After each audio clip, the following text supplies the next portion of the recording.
let's talk about entropy a little bit. We're going to start off with a heat engine that's operating between 500 and 1000 Kelvin. So I'm dumping some heat out. I'm dumping around, let's see here. I want to say, what do I got written down? 5,000 joules. Yeah, 5,000 joules. So let's have this thing run at its Carnot efficiency.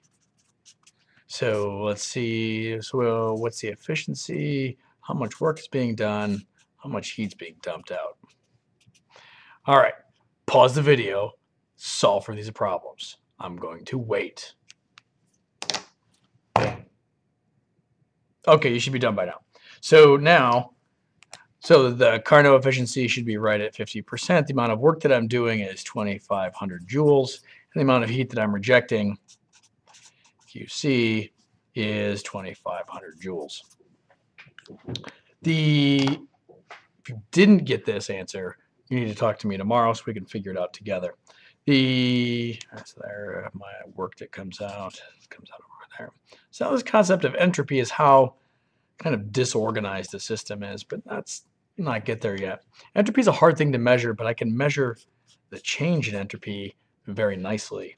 It's the amount of heat that's moved divided by the temperature at which it is moved. So now let's find out what the temperature of the hot side is. This heat reservoir moved 5,000 joules,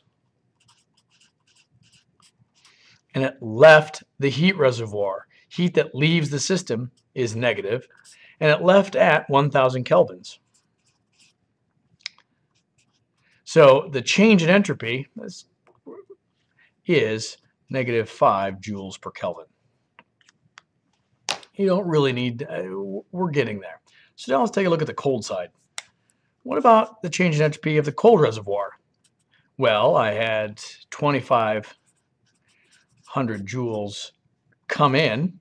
There, that's QC. It's coming into my system. So now my system. At what temperature? 500 kelvins. That turns into +5 joules per Kelvin. So now the change in entropy of my entire engine is the change in entropy of the hot side plus the change in entropy of the cold side. That turns out to be 0 joules per Kelvin. Yay! However, engines do not operate at their Carnot efficiency. What do they operate at? They operate at some other efficiency. This thing's going to operate at 20%. So now let's go back. Tell me how much work there is. Tell me how much QC is being done. I'm going to wait. You're right. That means the amount of work that's being done is 1,000 joules, and the amount of heat that's dumped is 4,000 joules.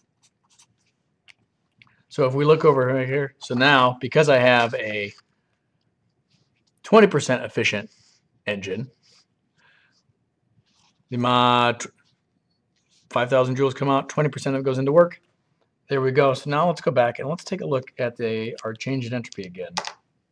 Our change in entropy on the hot side is how much heat that's left, 5,000. Again, it's left, and that left 1,000 joules, or 1,000 kelvins. That gives me a -5 joules per Kelvin. However, the cold side now has more heat going into it. We're at +400 joules at 500K. That turns out to be +8 joules per Kelvin. So now the total entropy change of my engine is this plus this. So that turns out to be +3 joules per Kelvin. When I'm running my engine, actually, I end up with this +, joules per Kelvin. So a couple things to notice. I can kind of see through that. Oh. Ooh, I like this. Here we go. There we go. At the Carnot efficiency, at the Carnot, the change in entropy of my system is 0. At my actual efficiency, ooh, it's almost done. At my actual efficiency, I could have written this a little bit further. My change in S is greater than 0. So now, what does this mean? For Carnot engines, all the change in entropy is 0 for all of them. At all other engines, my change in entropy is greater than 0. So now let's restate the second law of thermodynamics. There's an A in there somewhere. All ideal engines, A-N-G-I-N-E-S,